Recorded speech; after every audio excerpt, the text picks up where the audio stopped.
नमस्कार, आप देख रहे हैं आई इंडिया और मैं हूं पंकज सिंह गौर। आज हम आपको एक महत्वपूर्ण जानकारी देने जा रहे हैं जो आपके जीवन से जुड़ी हुई है और खासकर जो बीमारियां हैं उनका घर बैठे इलाज होने जा रहा है। और आई इंडिया के स्टूडियो में आज की जो मेहमान हैं उनका आपसे मैं परिचय कराने जा रहा हूं। तो आप हैं मीनाक्षी कंसल जी, जो आज आपको बहुत ही महत्वपूर्ण जानकारियां देने जा रही हैं।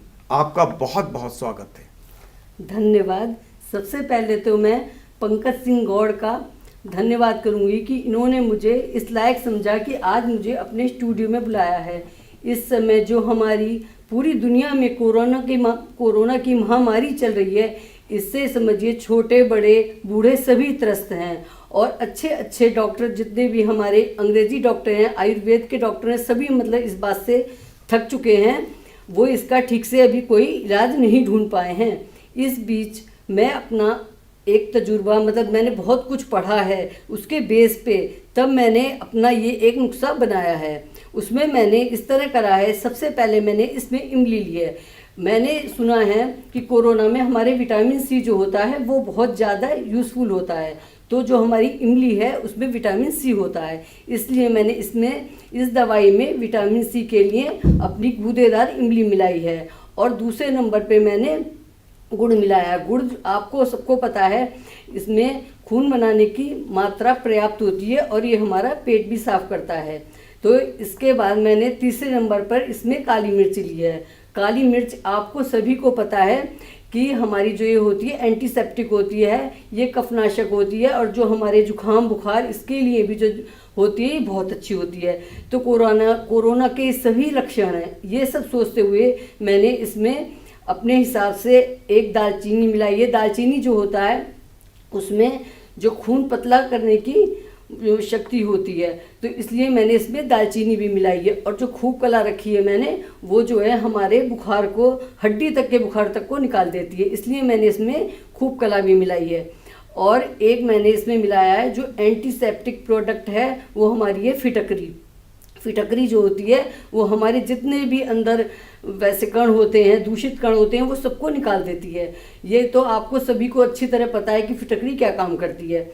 और इसके बाद मैंने इसके अंदर जायफल मिलाया। जायफल मैंने ये सोच के मिलाया, ये भी एक एंटीसेप्टिक का भंडार है। इसमें जो होता है, अगर जैसे किसी व्यक्ति को वो बीमार है, उसको नींद नहीं आ रही है, कुछ नहीं आ रही है, तो उससे आपको अच्छी नींद भी आएगी। और ये वैसे भी आपका कफनाशक भी है, आपका बुखार जुकाम से भी चीज़ मिटाता है। इसलिए मैंने ये सब चीज़ सुन के मतलब जो देख कर पढ़ा है कि मतलब इस तरह इसमें खून गाढ़ा हो जाता है, इस बीमारी में खून गाढ़ा हो जाता है और हमारे मतलब फेफड़ों में कफ बन जाता है, इस गले में भी बहुत ज़्यादा परेशानी होती है। ये सब सोच के मैंने ये दवाई का निर्माण किया है। और इसे हम जब से कोरोना हुआ है, मैं अपने रिश्तेदारों को भी दे रही हूँ और हमारे घर में भी यही प्रयोग हो रहा है कि उसके बाद मतलब इस वाली बीमारी से कोई भी ग्रस्त नहीं हुआ है, तो इस महामारी के चलते हुए। तो आपने कोरोना को लेकर के जो ये आपने घरेलू नुस्खे बताए हैं और इसको इन्होंने कई लोगों को प्रयोग भी कराया, उसका फायदा भी दिखाई दिया। तो आपने सुना मीनाक्षी कंसल जी को कि उन्होंने कोरोना की जो रामबाण यानी जो घरेलू नुस्खा है उसको आप तक पहुंचाया और उसका फायदा बताया। जो आज का दौर है, आज सभी लोगों ने देखा कि किस तरीके से कोरोना काल में लोग इन्हीं घरेलू नुस्खों के सहारे आज अपने को सुरक्षित बचा पाए और साथ ही जो इम्यूनिटी पावर है वो कैसे बढ़ाया, इसके बारे में भी आपने बताया। इस दौरान आपने देखा होगा कि लोगों को जो अंग्रेजी दवाइयाँ खाते थे, हाँ, उसके बाद सामान्य तौर पर लोगों को गैस की शिकायत होती थी, हाँ, वो कैसे दूर की जा सकती है? वो ऐसा होता है, हमें हमेशा अगर हमने कोई नाश्ता करा है या भोजन करा है तो उसके बाद सिर्फ एक घूंटी पानी पीना चाहिए, जिससे हमारे ये जो दांत होते हैं, जीभ होती है और गला होता है, ये सब साफ हो जाए। सिर्फ इसलिए हमें एक घूंट पानी पीना चाहिए। इससे अगर ज़्यादा हम पानी पिएंगे तो जो हमारी अंदर जठराग्नि होती है वो बुझ जाएगी और वो अपना कार्य करना बंद कर देगी और हमारा जो अंदर भोजन होता है वो सड़ने लगेगा। सड़ने से हमारे जो पेट में है वो गैस बनने लगती है। इसलिए हमें हमेशा ध्यान रखना चाहिए, आध पौन घंटे बाद ही हमें पानी पीना चाहिए। लेकिन एक घूंट, चाहे हमने चाय भी पिए तो एक घूंट जरूर पीना है। इससे आप टॉन्सिल की भी समस्या से बचे रह सकते हैं। कई बार ऐसा होता है आपको जल्दी जल्दी टॉन्सिल होते हैं, लेकिन उसका मुख्य कारण यही होता है कि अगर आपके गले में कोई कीटाणु रह गए या कोई आपके खाने के कण रह गए हैं तो वो उसके अंदर जो होते हैं वैसे वो कीटाणु पैदा कर देते हैं। इसके कारण ही ये टॉन्सिल बन जाते हैं। इसलिए हमें मंजन भी दोनों टाइम करना चाहिए और अच्छे से अंदर से अपने दांत और जीभ और गला अच्छे से साफ करना चाहिए। और आपने ये देखा होगा कोरोना का मेन जो है वो हमारे गले में ही है। इसके लिए हम और भी उपाय कर सकते हैं। आप जो है 4 गिलास गुनगुना पानी करिए और उसके अंदर चुटकी भर काली मिर्च डालिए, आधी चम्मच सेंधा नमक डालिए और उसे सबको मिला के और आप सुबह उठ के खाली पेट उसे पी लीजिए और फिर आप उसे उल्टी करिए। अच्छी तरह उंगली डाल के जब उसे आप उंगली करेंगे तो जो अंदर आपके जो वायरस के कण पहुंच गए तो उसके संग निकल जाएंगे। ये हमारा बिल्कुल कामगर उपाय है। ये मैं आपको 100% बता रही हूँ। अगर आप लोग ऐसा करेंगे तो आप इस बीमारी से निजात पाएंगे और कभी भी आपको ऐसी महामारी के बीच में नहीं फंसना पड़ेगा और आप अपने घर को सुरक्षित रख सकते हैं। कोरोना काल में एक और लोगों के सामने समस्या आती थी, कभी बीपी हाई किसी का हो जाता था या बीपी लो हो जाती थी, उसके लिए क्या घरेलू नुस्खे हैं? मैं आपको बताती हूँ। बीपी के लिए सबसे अच्छा नुस्खा तो यही है कि आप सुबह उठ के अगर आप कोई खाली पेट गोली खाते हैं, जैसे बहुत से लोग थायराइड की गोली खाते हैं, तो आप वो ले सकते हैं। उसके आधा घंटे बाद आपको पपीता खाना है सुबह उठ के। अगर आपका ब्लड प्रेशर हाई है तो भी खा सकते हैं, लो है तो भी खा सकते हैं, लेकिन ये क्रिया आपको 3 महीने तक करनी है। इससे ये आपके ब्लड प्रेशर को कंट्रोल करेगा। अगर लेकिन आपका ब्लड प्रेशर लो है, आप ये चाहते हैं मैं भाई पपीता नहीं खा सकता, सुबह सुबह उठ के रोज़ पपीता बड़ा झंझट है, तो अगर लो वाला तो सुबह गुनगुना पानी करके 1 गिलास उसमें 1/8 चम्मच जो टीस्पून होती है वो डाल के और आप पी लीजिए। उसे पीने के बाद आप देखिए आप पूरे दिन नॉर्मल रहेंगे, आपका कोई ब्लड प्रेशर लो नहीं होगा। और हाई वालों को सुबह सुबह 1 चम्मच गुड़ जो है ना गुनगुने पानी में करके और वो 2 मिनट आप रख देंगे तो वो घुल जाएगा, उसे पी लीजिए। फिर आपका ब्लड प्रेशर मतलब सामान्य रहेगा। ये सब क्रिया आपको 3 महीने तो जरूर करनी है और ये लगातार भी कर सकते हैं। लेकिन गुड़ वाली जो क्रिया है वो शुगर वाला पेशेंट नहीं करेगा, क्योंकि उसका हो सकता है कि और ज़्यादा उसका शुगर लेवल बढ़ जाए। इसलिए ये सब बात ध्यान रखते हुए मैंने आपको ब्लड प्रेशर, खाली ब्लड प्रेशर की भी समस्या बता दी है और हाई लो की भी अलग अलग बता दी है कि आप ऐसे भी कर सकते हैं। और जो पपीते वाला है वो मतलब सभी कर सकते हैं। उसके लिए आपका पेट भी अच्छा रहेगा और आपका ब्लड प्रेशर भी सामान्य रहेगा। और अगर हीमोग्लोबिन की बात करें, हाँ जी, एक उसके लिए भी रहता है कि बहुत सारे लोगों का इस बीच कम हो जाता है। हाँ जी, उसको बढ़ाने के लिए हम क्या करें? उसको बढ़ाने के लिए मैंने भी आपको पहले भी बताया था कि जो मैंने दवाई बनाई है उसमें मैंने गुड़ डाला है, वो हीमोग्लोबिन ही बढ़ाने के लिए डाला है। आप उसको 2 चम्मच के बराबर गुड़ को रात में सादे पानी में 1 गिलास में भिगो के रख दीजिए और वो आपको सुबह घुला मिलेगा। उसे चम्मच को चला के और सबसे पहले उसे ही पीना है। लेकिन ये बात मैं फिर बता रही हूँ कि अगर आप कोई खाली पेट दवाई खाते हैं तो उसे खाने के आधा घंटे बाद आप ये कर सकते हैं। और कोई भी हम अगर उपाय कर रहे हैं तो उसके आधा घंटे बाद ही हम मतलब कुछ खाएंगे, जो हम मतलब घर में नाश्ता लेंगे या कोई खाना लेंगे, नहीं तो उसका फिर आराम हमें नहीं मिलता। और आप देखिएगा 3 जो महीने में आपका बिल्कुल जो खून है अच्छे से खूब बढ़ जाएगा। इसकी समस्या का निजात आपको मिल जाएगा। और आप इसके अलावा आप 1 मुट्ठी चने या गुड़ भी रोज़ इस्तेमाल में कर सकते हैं। इससे भी खून बहुत अच्छा बढ़ता है।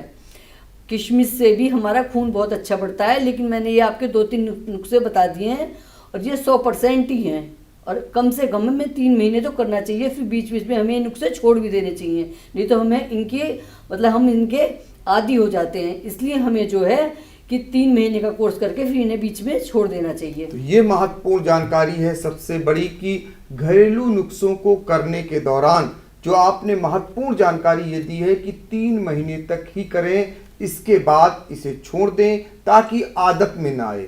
तो ये अमूमन तौर पर ये जानकारी जल्दी लोग नहीं देते हैं।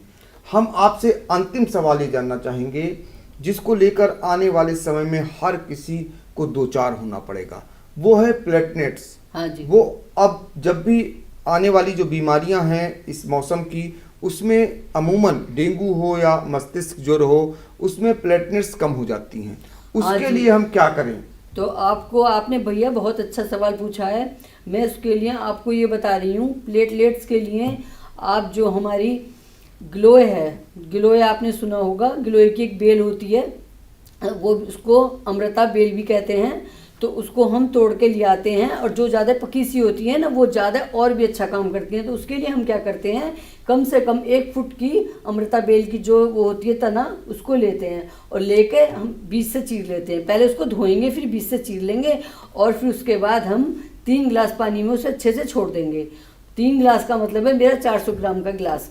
तो आप 1.25 लीटर पानी में जब उसे छोड़ देंगे तो उसे अच्छे से कि वो पौना पानी रह जाए, मतलब 1/3 पानी रह जाए, जब हम उसको गैस को बंद कर देंगे और फिर उसको ढक के रखे रहने देंगे। फिर आपको जब भी प्यास लगे आप उसे पीते रहिए। इससे अच्छा कोई इलाज नहीं है। ये मेरा आजमाया हुआ नुस्खा है बिल्कुल, कि गिलोय आपका बुखार भी दूर करता है, और आपके जो है ना, अगर आपको जो कमजोरी सी महसूस होती है वो भी आपकी दूर होगी, और आपके जुकाम खांसी हो रहा है उसमें भी आराम देगा, और प्लेटलेट्स तो बढ़ाएगा ही बढ़ाएगा भैया। तो ये बहुत ही मतलब रामबाण इलाज है। गिलोय एक अमृत है, ये समझ लीजिए। तो बिल्कुल सही कहा आपने, गिलोय एक अमृत है, और कोरोना काल में खासकर लोगों ने उसे आजमाया और लोगों को फायदा भी पहुंचा। लेकिन भैया एक बात मैं कहना चाहूंगी, लोगों ने क्या किया है, जैसे उसके अंदर तुलसी ले, अदरक, काली मिर्च, नहीं इतना ज़्यादा ये सब डाल के ऐसा होता है भैया कि कई बार हमारे जो है ना वो और उल्टा असर करने लगती हैं। और जो आप खाली गिलोय लोगी तो कोई ऐसी परेशानी नहीं होगी। अगर हाँ किसी के जुकाम खांसी परेशानी बन रही, जब आप 2-4 चीज़ मिला लीजिए, नहीं तो खाली गिलोय का भी पूरा रिजल्ट है। आपको इतना ज़्यादा उसमें मिलाने की ज़रूरत नहीं है। उसमें क्या होता है, आदमी समझ नहीं पाता है, कई बार हमारी ब्लड प्रेशर की समस्या है या हमारी बवासीर की समस्या है, और हम उसको लेके पता चले हम गर्म ही गर्म चीज़ खाए जा रहे हैं, और ज़्यादा परेशानी बढ़ जाती है। और खाली गिलोय से हमारी ये समस्या नहीं बढ़ती, इसलिए मैं आपको ये जानकारी दे रही हूँ। तो घरेलू नुस्खों की ना की जानकारी दे रही हैं, बल्कि क्या क्या सावधानियां बरतनी हैं उसके बारे में भी आप बखूबी बता रही हैं। आखिर में हम आपके पास चलेंगे और दर्शकों को बताएंगे कि इसके अलावा भी जो आप जानकारियां लोगों को पहुंचा रही हैं, उसके लिए आपका अपना YouTube चैनल है जिसको आप बताएंगी और दर्शकों से अपील भी करेंगी। हाँ जी, मेरा जो है YouTube चैनल है, मीनाक्षी कंसल के नाम से है, वो मैं 1.5 वर्ष से चला रही हूँ। उस पर भी आप मेरे सारे घरेलू उपाय देख सकते हैं। उस पर मेरी 241 वीडियो पड़ चुकी हैं। उसमें मेरे काफ़ी घरेलू उपाय के बारे में पढ़ा है, और जो है मेरे उसके ऊपर कुकिंग के भी बहुत सारे नुस्खे पड़े हुए हैं। और मैं पार्लर चलाती हूँ, उससे भी मैंने उसमें बहुत सारे अपने वीडियो डाल रखे हैं, और मैं उसमें सिखाती भी हूँ। बहुत अच्छा मैंने ब्यूटिशियन का बहुत कुछ बता रखा है उसमें, आप उसमें देख सकते हैं आप हैं। तो इस तरह से मैं खाना बनाने में भी मैंने बिल्कुल ध्यान से कि नाप तौल के हिसाब से ही उसमें सब बात मैंने बता रखी है। अगर आपको ये पूरी जानकारी लेनी है तो आप उसमें पूरी देख सकते हैं। उसे देखने के लिए आपको बहुत बहुत धन्यवाद। तो आपका भी बहुत बहुत धन्यवाद जो आप आई इंडिया के स्टूडियो में आई और हमारे दर्शकों को बहुत ही महत्वपूर्ण जानकारियां दी। हाँ जी पंकज गौड़ जी, आपसे मिलके मुझे बहुत अच्छा लगा। आपने लोगों तक पहुंचाने के लिए ये बहुत अच्छा कार्य किया है। जो इन्हें यूज़ करेगा तो मुझे बिल्कुल लग रहा है कि उसका पैसा भी बर्बाद होने से बच जाएगा, और कम समय में ही उसका अच्छा इलाज हो पाएगा, और इसके कोई साइड इफ़ेक्ट भी नहीं होंगे। मुझे पूरी आशा है कि लोग इसे अपनाएंगे। आपका बहुत बहुत धन्यवाद। खबर आपकी, नजर हमारी। देखते रहिए आई इंडिया।